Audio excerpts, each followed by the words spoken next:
Mbaniza kati kano mwasuze mutya muli mutya nina kusaba subscribing atonyigene kali bagitafa RTV yuji Kitalo afide mu kadukulu mu ggwanga erya South Africa mu kadukulu ka police mu ggwanga erya South Africa mu Uganda mbina masawo dana Nabatanzi Takikiliza mbina masawo asonga ate ne Rubiri SS yayingizaawo helicopter chopper ku ssomero era nga abazadde abasinga bagamba akabalimise school fees olunaku olw'eggulo munange ekifaananyi kyasibye kitambula ku social media ekyasomero erya Rubiri secondary school bano balese helicopter chopper era nga erigenda kubeera nga walabazi school bus eno egenda kuba esaabaza abaana okubatuusa mangu ku ssomero. Jjukira helicopter eba ne speed yanjawulo ku lw'ensonga nti yeetambulire mu bbanga tekwatibwa jjaamu. Kati munnaye essomero lya Rubiri SS lyagiyingizaawo baaba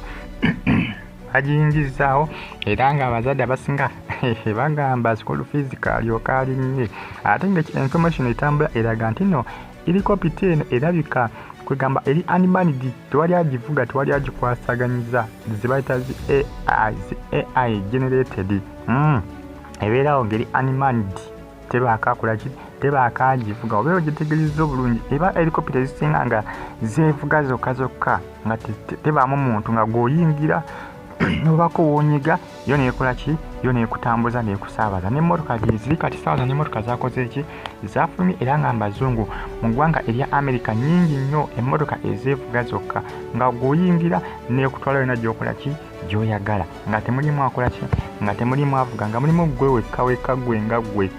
ne helicopter eno kiraga nti munnange nayo bwekola ki bweri era nga negenda kozesebwa nga bulaba zivaani school vaani oba school bus abalubiri SS bafunye helicopter eno okuyambako okutuusa abaana amangu ku masomero era nga bajja kubakola ki bajja kuba bafulumya ebisale abazadde bajja okuba nga bakola ki basasula abaana bwabwe okukola ki okunonebwanga mu nnyonyi okuva ewaka bagitafa RTV ki eyo ngavudde nga zikosa zino wa Dana Nabatanzi avudde n'asambaga ebitambuzibwa ku social media ebiraga nti nizambali Blessio Mukasa abali mu love onagamba nti bannange si bituufu ebitambuzibwa era nga baba bitambuza baagala kola ki baagala just kuteekawo mbeera yagamba nti zambali naye bamukwano information etambula eraga nti nomunnange bano ssebo balina ekigenda mu maaso wakati waabwe Dana Nabatanzi kosa ne Zambali Blessio Mukasa omukozi owa NBS TV oba omukozi mu kampuni eya Next Media. Nabatanzi abiwakanyiza agamba nti ogw'omugambo ogutokomoka ogw'omugambo si mutuufu era bannayuganda temukola ki temukugenderako abisambaze Dana Nabatanzi w'olugave abisambaza agamba nti bana temubigenderako ebyo temubigenderako senyiga nnuma aluma naye video tujja kola kijagenda mu maaso naye Nabatanzi abyeganye agambye nedda temubigenderako byonna bimala bikola ki ebitambuzibwa ku social media ebiraga nti yine Zambali Blessio Mukasa waliwo ekigenda mu maaso wakati waabwe bagitafa RTV gi mbatumudeka abali mu ggwanga erya America, Saudi Arabia, Bahrain abasinziza mu ggwanga erya Oman mbagamba nti muli batabu nnyo kubanga mugifollowinga comment section weeri awo bakabwentera mu comment section tosagalenga on following ndowooza olengera awo munnange batambuza ekifaananyi ky'oku social media abaana ngaemanyi social media abaana basala omugambo bakoze ki bagusaze dda ate bagusasiza obannajjiro bagusasiza jjambiyo bannajjolo tewali amanyi naye nga Nabatanzi avudde nagamba nti bannange ogwo omugambo ogutokomoka ogutambuzibwa ku social media temugugendera ku simugambo mutuufu agambye nedda temubigenderako bitambuzibwa mpolampola ku social media. Enakusaba video ino gimpereka like ate subscribing onyigene kale mwena mbebaza mbagamba nti muli bamaanyi nnyo abali Bahrain abali mu ggwanga erya Oman mbagamba nti muli bakabi nnyo kubanga mugifollowinga subscribe ate onyigene kale bagita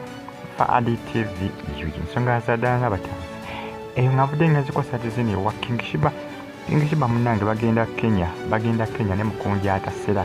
bagenda Kenya ne mukunjaata sera okola ki okulabika nga bakola ki bayita mukono kubanga bapafaninga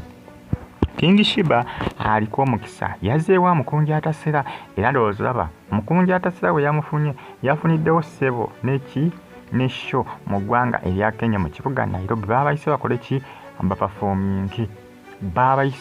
bapafominge mukunja abadde aludde n'okukola ki n'ogendako ebweru w'eggwanga ne King Shiba yakoze ki King Shiba yakomyewo kati balina ogenda Kenya mu ggwanga erya Kenya mu kibuga Nairobi bapafominge nga ate ebbanga lyaludde nga taliiwo abadde aludde n'okukola ki n'okuba ng'afuna zisho ebweru w'eggwanga naye kuba lyakoze ekyo yakomyewo yafunye sho mu ggwanga erya Kenya mu kibuga Nairobi gyagenda okuba akola ki gyagenda okuba nga apafominga kiraga nti munnange King Shiba aliko omukisa era abana ku social media bagambye mukunja atasera alina omukwata ng'ekyatika obanga aliko omukisa gwe alina omukisa gwe era bamusabye akole ki amukwate bulungi aleme kola ki aleme kumweggyako ng'omulundi ogwasooka bagenda mu ggwanga erya Kenya essaawa yonna bayinza n'okusitula mu wiiki eno enyi gitulimu bayinza okusitula mu wiiki eno gyenyi gitulimu boolekera mu ggwanga lya Kenya mu kibuga Nairobi bagita Fad TV gisubscribe batonyigende kale ne bazanyi bagamba nti muli bamaanyi nnyo okubanga mugifollowinga comment section weeri abaka buntera mu comment section tosikalinga on followinga mwena mbeebaza mbagamba nti mwebale nnyo mwe ebibali ddala ensonga zanyu ensonga za King Shiba kosa ne mukunja atasera bagenda Kenya mu kibuga Nairobi bagenda kupafominga kyewuunyisa abasinga bagambye wamwejjanga kati ndowooza olaba nti alina omukisa Fad TV eyo ng'avudde ngazikosa nawe munnayuganda eyafiiridde mu kaduukulu ka poliisi mu ggwanga erya South Africa information etambula eraga nti musajja mukulu yakubiddwa nnyo poliisi y'eggwanga erya South Africa era teyakoze teyasobodde kukola ki teyasobodde kubanga asimatuka baamukubye nnyo munnayuganda afiiridde mu kaduukulu ka poliisi mu ggwanga erya South Africa Johannesburg mu kibuga ekya Johannesburg kyalidde omuvubuka ono Dre nga mulimu gwe abadde muyimbi ono abadde awangalya South Africa yakwatidde poliisi ya South Africa ku Lwokubiri lwa wiiki ewedde n'akubibwa bubi nnyo oluvannyuma n'afa. Information etambula eraga nti omuvubuka ono amanyikiddwa nga Dre yabadde muyimbi. Kyokka information etambuzibwa ku social media eraga nti yakoze ki yakwatibwa mu bubbi South Africa era nga abantu babadde bakola ki babadde babbisa mundu omanyi mu ggwanga lya South Africa emundu bazikwata kyere jukirayo bazitundira amaduuka agazitunda osana okufuna license yaayo ojigwa nofuna license yaayo noba nkola ki obeera naye waka mu ggwanga erya South Africa kakiraga nti Dre yabadde omu kwabo abavubuka abakola ki ababbisa emundu mu ggwanga erya South Africa naye nga yeerimbise mu buyimbi. Information etambula emu ku ezo ate nga information etambula eraga yabadde muyimbi naye ng'ekyamukwasizza poliisi abasinga tebakola ki abasinga tebakyogera ekiraga ekyamukwasizza poliisi yabadde omu kwabo ababbisa emundu naye nga ate kiraga nti nomunaye yaluguddemu bugwiye poliisi we yazze okuyola naye yakoze eki yamuyoleddemu olw'ensonga nti yabayodde nga ali kumpi n'abo bakoze ki bayodde kati poliisi we yamuyodde yasuubiriza nti omu kwabo abakola ki ababbisa emundu mu ggwanga erya South Africa naye nga ate Dre omuvubuka gwe bayita Dre yono yattiddwa nti yadde takola ki yabadde tabimanyiiko naye poliisi oyo yazze yakutte yayodde buyoozi